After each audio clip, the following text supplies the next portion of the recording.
저희가 현재 주얼리 사업만으로 연매출이 한 60억에서 70억 정도 됩니다. 주변에 친구들한테도 사업을 권하거든요. 똑똑한 사람들은 처음에 못해요. 두려워서.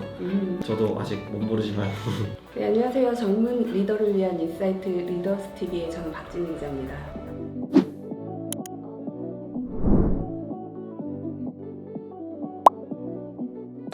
91년생 파워죠. 오늘도 역시 91년생 사업가이시고요.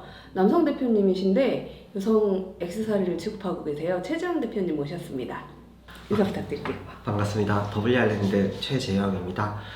저희는 현재 윙블링으로 좀 시작을 해서 이제는 리빙이나 가전, 다양한 이제 카테고리의 브랜드들을 직접 처음부터 개발하고 런칭하고 이렇게 이제 브랜드 빌드업하는 스타트업으로 열심히 성장을 하고 있습니다. 대표님, 제가 사이트 보니까 2020년도 출발하신 사업이에요. 그죠? 네. 어떻게 남성 대표님께서 그 여성 트렌드에 이렇게 민감한 주얼리 시장에 뛰어들 생각을 하셨을까요? 처음에는 이제 저희가 액세서리 시장이 생각보다 그렇게 크지 않을 거다라고 판단을 했어요.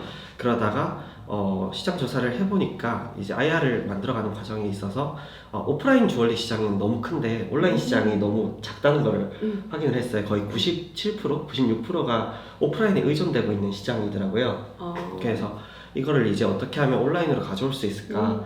그때 마침 이제 커머스 산업이 빠르게 성장을 하고 있었고 페이스북 광고나 다양한 이제 광고 매체들도 열심히 이제 성장을 하고 있는 상황이었어서 그때 온라인으로 좀 전환해보자 하는 계기로 시작하게 되었습니다.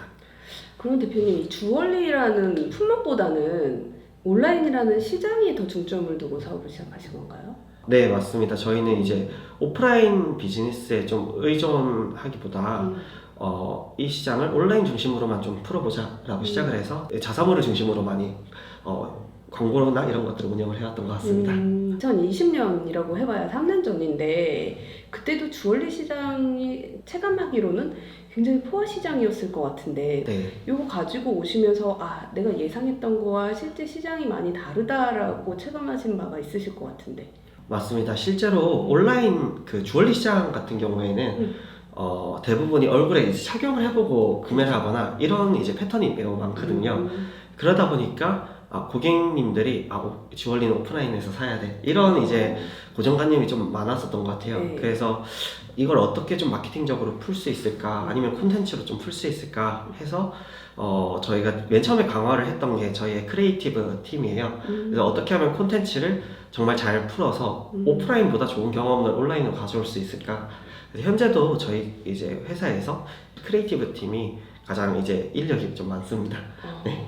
아무리 그래도 품목 자체가 그 여성 제형점이라서 네. 남성 대표님이 운영하시기 어려운 점이 있으셨을 것 같아요. 실은 윙블링이라는 회사는 네. 저희 공동대표님 여자 대표님이 이제 따로 계세요. 신지정 대표님이 처음에 창업하신 회사고요. 저도 처음에 이제 액세서리랑 또 다른 이제 스타트업들을 운영을 하다가 이제 마케팅을 도와드리면서 합병을 하게 된 케이스입니다. 이제 그렇게 이제 시작을 하게 되었고 실질적으로 이제 제품이나 아니면 디자인 쪽을 공동대표님이 맡아주시고 계십니다. 그래서 서로 도움을 많이 주고받고 있습니다. 그러면 원래 대표님께서는 마케팅 회사를 운영하셨던 거예요? 네, 마케팅 회사와 뭐 여행 스타트업 이런 것들을 좀 다양하게 운영을 하고 있었습니다.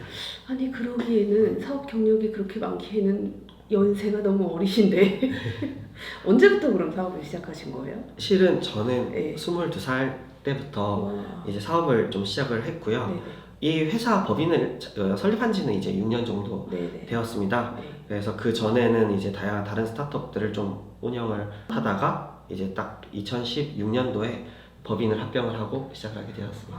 그럼 이미 사업가로는 연차가 9년 차씩이나 되신 거네요. 네. 이 주얼리 회사 같이 합병을 하실 때 매출 목표점을 얼마까지 두고 예상을 하셨어요? 국내 오프라인 주얼리 프랜차이즈 네. 업체들이 보통 뭐 연매출이 500억에서 1000억 사이 정도가 됩니다. 예를 들면 주얼리 프랜차이즈가 뭐가 있을까요? 여기서 언급을 해도 될지 네. 모르겠지만 네네. 이렇게 이제 좀 금을 포함한. 네, 맞습니다. 네. 그래서 저희의 매출 목표는 주얼리 브랜드만으로도 300억 이상을 온라인에서만 음. 가져가자. 네. 우선 이렇게 초기에 좀 잡았던 것 같습니다. 네. 그래서 어떻게 달성하셨나요? 아직 멀었고요. 이제서야 네, 좀 네. 이제 열심히 성장하고 있는 상황이어서 네네. 저희가 현재 주얼리 사업만으로 연매출이 한 네.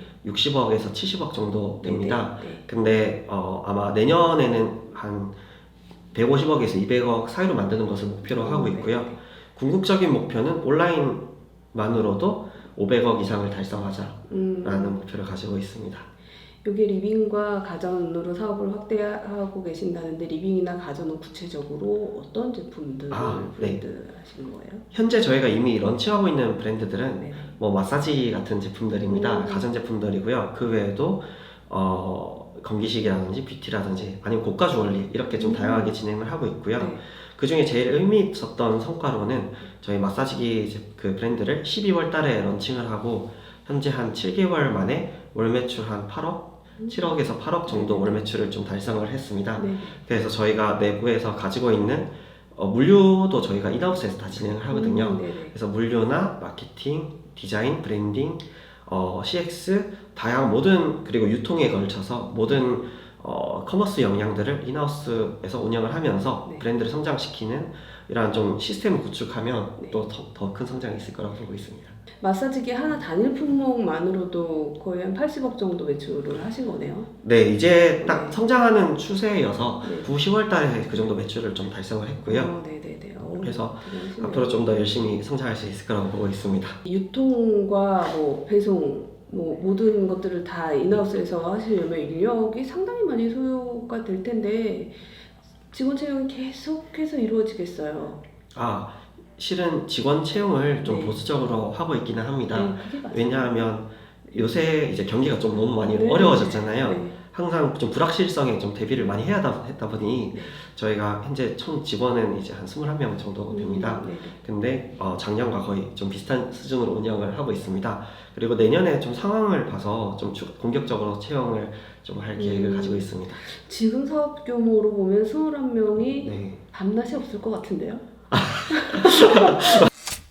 3년 동안 해오시면서 사업에 부침은 좀 없으셨어요? 아주 어려울 때도 있을 거고 이제 성장을 바라보면서 보람있을 때도 있을 거고 한데 네. 정말 어려운 시절 얘기를 한번 좀 해봐 주세요. 저 진짜 어려운 이야기는 정말 수도 없이 많은데요. 서울에 처음 올라와서 사기를 당했던 경험도 좀 많고요. 네. 그리고 무엇보다 제일 힘들었던 거는 다음날에 직원들 급여 날인데 현금이 부족했던 적도 있습니다. 그랬을 때 이제 주변에 돈을 많이 꾸러 다니기도 했었고 그렇게 좀 이제 했을 때도 정말 힘들었었고요. 네. 결국에는 경영을 하면서 제일 힘들었던 거는 현금이 부족할 때인 것 같아요. 그거를 최대한 안정적으로 운영하는 게 네. 저희 좀 과거에 겪은 거로부터 지금 제일 보수적으로 보고 있는 부분입니다. 그리고 최근에는 코로나가 있었잖아요. 그렇죠. 마스크를 착용을 하면 저희가 원래 귀걸이가 매출이 1위입니다. 근데 네. 귀걸이를 특히 드롭 귀걸이를 착용을 많이 안 하더라고요. 걸려요. 네. 네. 그래서 코로나 기간 동안에 네. 진짜 힘들었습니다. 그러셨군요. 네, 근데 지금은 이제 좀 확실히 많이 나아져가지고 열심히 또 성장을 하고 있습니다. 그런 어려움들을 사람이잖아요, 대표들도. 네. 그러니까 이 어려움을 이기고 또 돌파해 나가야 되는 내면의 에너지가 필요하단 말이에요. 그런 네. 것들을 대표님은 어떻게 좀 채우고 계세요? 좀 오랫동안 사업을 해오면서 네. 뭔가 역량이 채워진다기보다 무뎌지는 것 같습니다. 약간 맷집이 세지죠. 네. 그래서 네. 뭔가 어떠한 리스크들이 닥쳤을 때 원래는 제가 좀 내성적인 성격이었어요. 네. 지금보다 훨씬 더요. 근데 그러면 항상 불안에 떨어 있었습니다. 그죠. 근데 어느 순간 이제 고생을 저만치 이제 하다 보니까 작은 고생들은 좀 고생이 아니더라고요. 그래서 그렇게 좀 무뎌지는 부분들도 있었고요. 네. 결국에 또 좀 그런 것들을 깨달았던 것 같아요. 좀 힘들었던 일들이 있었을 때 항상 그 다음엔 좋은 일이 오더라고요. 그래서 힘든 일이 있으면 그냥 다음에 또 좋은 일이 크게 오려나 보다 이렇게 좀 생각을 하면서 하고 있습니다. 자사모를 보니까 셀럽 협찬 제품이 되게 많이 눈에 띄더라고요. 네. 그래서 이 셀럽이나 인플루언서 협찬이 판매에 얼마나 영향을 끼쳐요? 이제 이런 협찬 같은 부분들은 네. 브랜딩의 역할이 훨씬 큽니다. 그렇죠. 직접적인 네. 매출에 기여한다기보다 윙블링이라는 브랜드가 이런 연예인들도 어떤 무대에서 촬영을 했다, 어떤 드라마에서 착용을 했다, 이런 것들로 인해서 고객님들이 신뢰를 얻을 수 있는 부분들이 좀 매우 컸었습니다. 그래서 그런 부분들로 저희 크리에이티브 팀에서는 브랜딩적인 요소로 좀 많이 활용을 하고 있습니다. 일종의 이미지 빌드업이라고 네, 할 수 맞습니다. 있겠죠. 근데 인플루언서는 실질적인 매출의 기여가 매우 큽니다. 그렇죠. 저희가 어떤 인플루언서를 진행을 했을 때는 1매출이 3억이 나온 적도 있거든요. 그 정도로 이제 인플루언서의 영향이 지금은 매우 큰 것 같다는 것을 최근에 진짜 체감을 하고 있습니다. 이제 B2C 기반의 사업이에요. 네. 그러다 보니까 고객 접점이 굉장히 또 힘든 점 중에 하나일 것 같아요. 네, 맞습니다. 네. 온라인 사업을 하면서 느꼈던 게 예전에는 뭔가 페이스북에서 광고가 이 제품은 혹하다 싶으면 후킹이 돼서 그냥 곧바로 구매하는 패턴이 많았는데요. 지금은 브랜드사보다도 제품과 경쟁사 제품에 대해서 고객들이 더 많이 아는 시대예요. 오히려 저희보다 경쟁사 제품 비교를 더 많이 하니까요. 구매를 하면서. 그러다 보니까 고객님들이 엄청 빠르세요. 그래서 예전에는 광고만으로 뭔가 성장할 수 있었던 마케팅 데이터 분석을 기반으로 퍼포먼스 마케팅을 한다. 이게 엄청 핫했는데요. 저희는 지금은 제품에 더 많은 집중을 하고 있습니다. 그래서 경쟁사보다 우리 제품을 이렇게 개선해서 고객한테 알리자. 이런 거에 좀 집중을 하고 있고요. 바탕으로 공장과 우리 이 기능은 단독으로 공급해줘. 이런 협상을 많이 합니다. 거기서 결국에는 차별점이 나와서 고객님들이 구매를 해주시거든요. 그래서 더욱더 뭔가 브랜드를 만들어가는 게 조금씩 어려워지고 있다는 것을 체감하고 있습니다. 그 경쟁사 대비 우리 제품이 고객들한테 선택받을 만한 요인이 뭐가 있을까요? 가전제품, 아까 전에 말씀드렸던 마사지기를 예를 들면요. 저희가 터졌던 이 소구점이 집에 혹시 다리 마사지기 쓰시는 분이 좀 많으실 텐데요. 예전 같은 거. 네. 그 노출된 적이 있잖아요. 근데 착용하면 움직이질 못해요. 맞아요. 바지까지 착용하고 그런 다리 마사지기 무거운 거는 움직이기도 못 움직이죠. 그냥 누워서 해야 되는 거죠. 근데 저희는 이제 착용을 하고 언제든지 움직일 수 있고 요리를 할 수 있고 이런 이제 차별점을 제시를 합니다. 혹시 그 다리 마사지기가 약간 뭐라 그러지? 이렇게 찍찍이로 돼서 이렇게 말아서 찍 붙이는 맞습니다. 양쪽에 그거예요? 네. 그 제품을 저희가 거의 처음으로 네. 런칭을 이제 하게 되었고 네네. 그런 소구점이 고객들이 이해가 되니까 결국엔 구매를 하는 거죠. 결국 마케팅보다도 그게 중요한 것 같습니다. 맞아요. 저 거기 혹했어요. 지금 엊그저께 혹했거든요. 정말요? 네. 그럼 하나 챙겨드리겠습니다. 22살 나이에 사업을 시작하셨다고 네. 하셨는데 그때 당시 가족이나 주위 친구들, 주위 분들의 반응은 어떠셨어요? 특히 저는 엄빠의 반응이 정말 궁금하거든요. 근데 저희 이제 저 큰 누나가 그리고 작은 누나 둘이에요. 네. 근데 늦둥이거든요, 제가. 진짜 누나 두 분 다 공무원이세요. 그래서 어머님이 반대를 많이 하셨어요. 대학교도 이제 조선해양공학과라고 배를 설계하는 대학원에 있었거든요. 근데 갑자기 아들이 자퇴한다고. 그럼 학교를 자퇴하고 사업을 시작하신 거예요? 이제 자퇴를 하고 그냥 하고 싶은 거 저는 좀 해야 성에 풀리는 성격이어서 그래서 그냥 그 자퇴하고 이거 해보고 그냥 안 되면 망하는 것이고 그래서 그냥 아무런 지원 없이 블로그로라도 좀 팔아보겠다 겨우겨우 설득을 해서 그렇게 시작을 하게 되었습니다. 다니던 학교를 자퇴하고 또 특히 누나 두 분이 다 공무원이셨으면 집안 분위기 대충 짐작 가거든요. 보수적이셨을 거란 말이죠. 근데 본인이 어떤 확신이 있었기 때문에 학교를 그만두고 이거를 시작하실 수 있었을 텐데 그럼 그때 시작하신 사업이 처음에 되게 잘 됐었나요? 제가 어떤 걸로 창업을 처음에 시작을 할까 고민하다가 이제 어머님한테 그 시장에서 원석 팔찌 선물로 만들어 드리는 경험이 있어서 직접 만드셨어요? 네. 이거를 팔아볼까 해서 대학원을 다니면서 어머니한테 이제 그때 카카오 스토리가 핫했습니다. 그래서 카카오 스토리로 판매를 해서 1,000만 원을 모으면 이거 자퇴하고 이제 창업을 해보겠다 이렇게 얘기를 했는데 1,000만 원을 딱 모으는 걸 보고 그럼 이때는 좀 자퇴해도 되겠다. 그냥 뭐라도 해도 그냥 1,000만 원 모았으니 뭘 해보자 이렇게 해서 자퇴하게 되었습니다. 그렇게 해서 어떤 사업을 거쳐 오셨는지 소개 좀 해주세요. 우선은 처음에는 액세서리 쇼핑몰을 창업을 했었어요. 그러다가 이게 좀 매출이 부산에서 좀 오르기 시작하자 직원들이랑 다 같이 좀 서울로 올라오게 된 케이스고요. 다 같이 그냥 끌고 왔어요. 온라인 사업이기 때문에 부산에서 지역 거점으로 하셔도 상관없으셨을 텐데. 실질적으로 올라오게 된 계기는 네. 우선 남대문도 가깝긴 했고요. 네. 무엇보다 주얼리가 아니라 스타트업에 관심이 생겼어요. 네. 그때 당시에 알리바바 한참 책 나오고 네네, 그렇죠. 마빈 회장님이 네, 책 네, 나오고 네. 그때 KBS에서 슈퍼차이나라는 다큐멘터리를 보게 되었었어요. 네네. 그게 이제 어떤 스타트업이 어떤 그 중국의 실리콘밸리 같은 곳에서 네. 열심히 성장해서 투자를 받고 뭔가 사업적으로 성공한다. 이런 이제 스토리들을 보고 네. 서울로 가보고 싶다 해서 그냥 막무가내로 좀 서울로 올라가게 되었고요. 네. 그러다가 이제 서울에서 이제 사업을 시작하면서 액세서리 외에도 이제 여행 스타트업을 하게 되었습니다. 여행은 어떤 걸로 가신 거예요? 그 페이스북 페이지 같은 건데요. 네. 지금은 한 100만 명 정도 되는 페이지입니다. 네네. 그 대한민국 방방곡곡이라는 페이스북 알아요. 페이지이고요. 네. 그게 이제 현재는 야놀자에서 운영을 네, 하고 네. 있습니다. 그거를 이제 처음에 만들어서 전국에 이제 콘텐츠들 이런 네. 것들을 뿌리기도 하고 뭔가 여행 상품을 팔기도 하고 네. 이렇게 이제 사업을 시작을 했다가 현금 자금난이 부딪힌 적이 있습니다. 서울에 올라오니까 월세가 다 부산보다 5배 비싸고요. 네.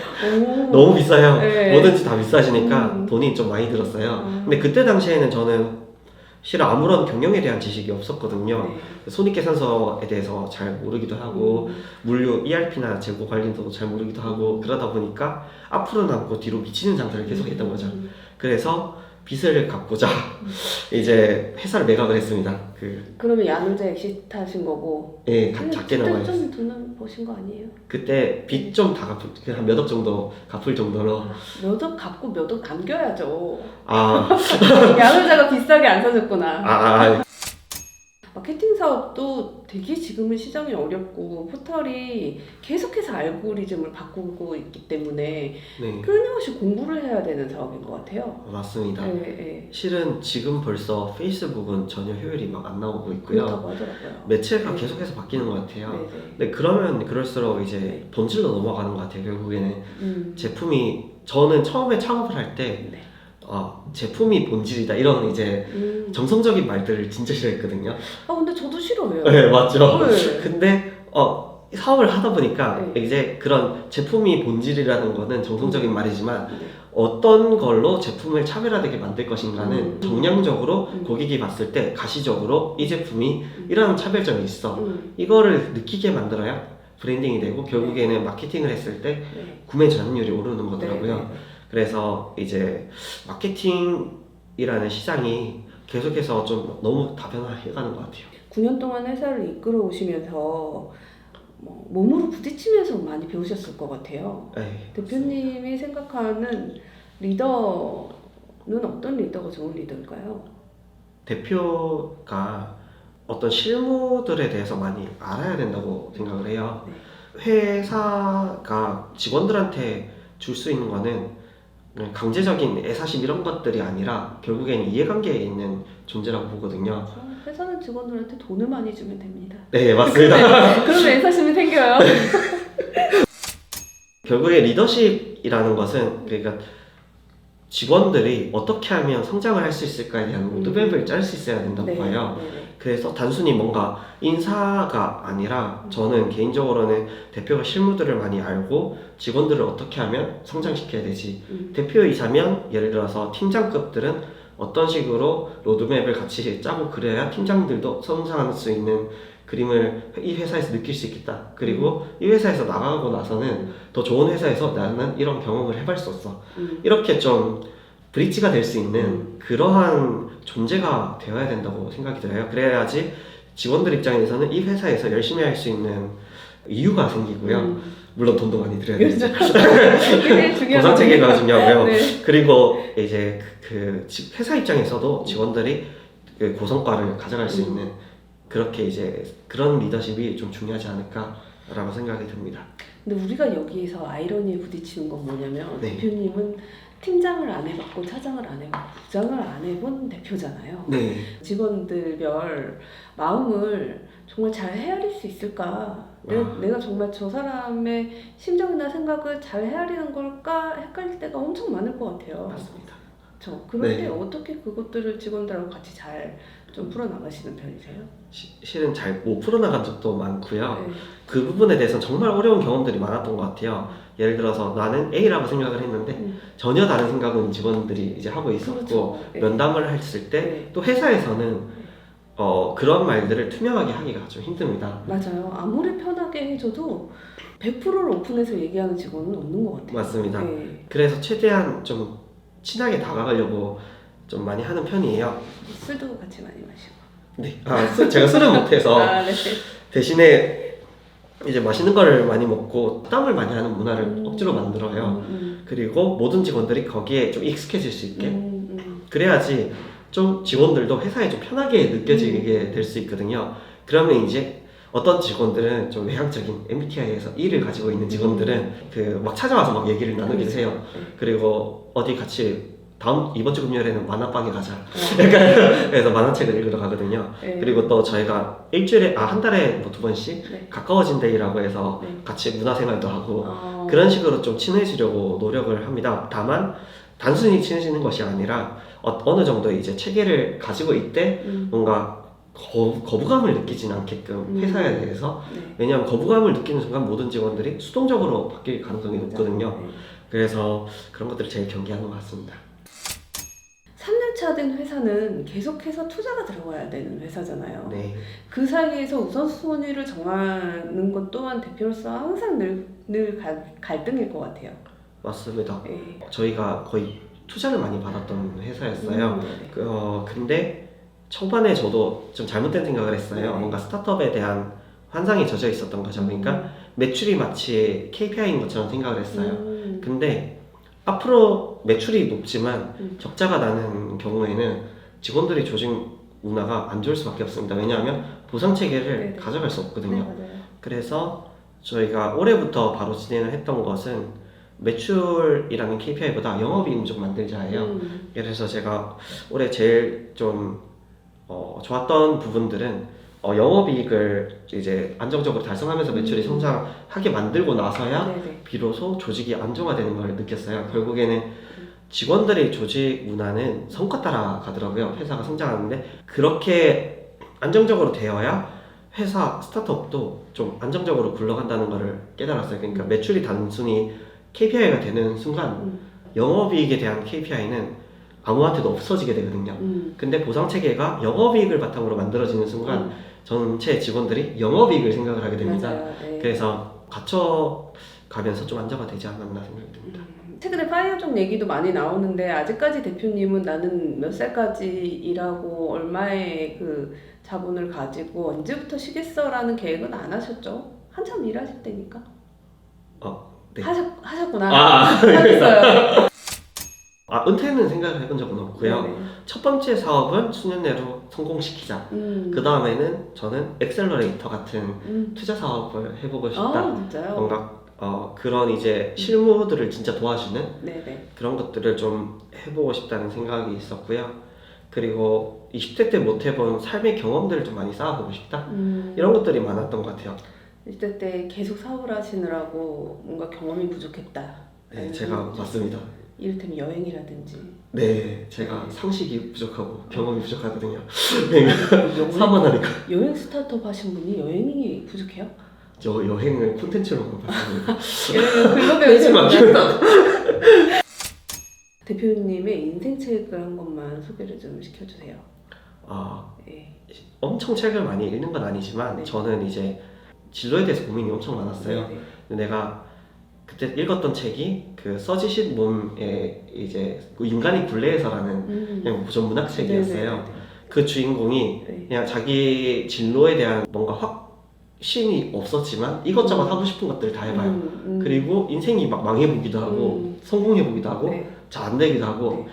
거의 다 잘 안 됐어요. 근데 마지막에 그거에 대한 경험들로 깨달은 거에 대한 내용들이 나오더라고요. 그래서 거기서 좀 힘을 많이 얻었던 것 같아요. 원래는 이제 주얼리 그냥 해봤다고 해서 그거를 사업으로 해볼까라는 생각이 일반적으로는 잘 안 들 텐데 뭐라도 그냥 다 해보자. 그렇게 좀 마음 먹게 된 계기가 그 책이었습니다. 막 이렇게 많은 고생을 한 이야기의 책을 접하시고 뭐라도 해보자 이렇게 생각하기가 쉽지 않았을 텐데 그 방향으로 생각을 하셨네요. 좀 안정적인 걸 싫어하는 것 같아요. 아, 실은 공무원도 저는 절대 못할 것 같거든요. 네네. 그냥 공짜로 저도 안 하고 싶은 게 공무원이에요. 아니, 그냥 고생을 네. 하더라도 네. 약간 내가 하고 싶은 거 호기심이 더 큰 것 같아요. 궁금하면 해야 적성이 풀리는 성격이어서. 맨 땅에 헤딩이 체질이신 분들이 좀 계세요. 맞습니다. 그 중에 한 분이신 것 같아요. 제가 딱 그 스타일이에요. 최근에 보니까 각 대학원에 뭐가 생기냐면 영CEO 과정들이 막 생기기 시작하더라고요. 아, 그 정도로 이제 젊은 리더들의 도전이 많은 시기인데 그동안 이제 20대 거의 전부를 사업으로 보내신 거잖아요. 네. 선배된 입장에서 우리 젊은 리더들이 갖춰야 될 덕목이나 조언들 뭐 이런 것들을 해주실 만한 말씀이 있을까요? 주변에 친구들한테도 사업을 권하거든요. 근데 다들 두려워서 못하세요. 그렇죠. 근데 그냥 개인 사업자부터 내라고 계속 그래. 네. 제 친구도 최근에 개인 사업자를 했는데 대부분이 이제 처음에 사업 어떻게 해야 되는지 처음이 제일 궁금해하세요. 맞아요. 근데 똑똑한 사람들은 처음에 못해요. 두려워서. 네. 근데 못 모르고 할 때가 제일 좋아요. 결국에는 뜻은 두려워하지 말라는 것 같아요. 실패를 해도 젊었을 때는 버틸 수 있잖아요. 물론 진짜 힘들어지게 되는 경우도 있지만 고민할 때 그냥 시작하는 게 제일 좋은 조언이 아닐까. 저도 아직 못 모르지만 고민하지 말고 질러봐라. 네. 대표님, W 아일랜드의 중장기 계획에 대해서 좀 알려주세요. 어떤 비전으로 어떻게 성장할 것인지 일종의 회사 PR이라고도 할 수 있습니다. 네. 실은 이제 저희가 꿈꾸는 것은 브랜드 애그리게이터라는 사업이에요. 이제 브랜드들을 직접 만들기도 하지만 투자하기도 하고 그냥 인수를 하기도 하고요. 그렇게 해서 다양한 카테고리의 브랜드 연합체가 되는 것이 저희의 비전입니다. 네네. 그래서 좀 다양한 브랜드들을 많이 운영을 해보고, 그리고 미션으로 생각이 드는 것은 WR랜드가 여기 입구에 보시면 이제 대포실, 네. 여기는 작전실. 그쵸. 그래서 되게 특이하더라고요. 네, 약간 해적단이에요. 네, 네. 그래서 저희 WR랜드 멤버들이 이제 해적단이거든요. 모두가 각 분야의 전문가가 되어서 브랜드 연합체를 만들어가는 것이 저희 목표입니다. 브랜드 사냥을 하시는 건 아니죠? 아닙니다. 네, 대표님, 저는 이제 3년 회사 운영해 오신 게 전부인 줄 알고 이렇게 또 인터뷰 요청을 드려서 만나 뵀는데 막상 만나 보니까 22살 때부터 사업을 해오신, 심지어 저보다도 사업 선배님이신 대표님의 이야기들 아주 보람있게 들었습니다. 또 사업 번창하시길 기원합니다. 네, 저희 독자분들한테도 인사 한번 해주세요. 앞으로 WR랜드의 뭐 윙블링이나 아니면 에어디 비브와 다양한 브랜드들 좀 많이 애용 부탁드리고요. 리더스도 많은 좋아요와 구독 감사드리겠습니다. 아우, 감사합니다. 좋아요, 감사합니다.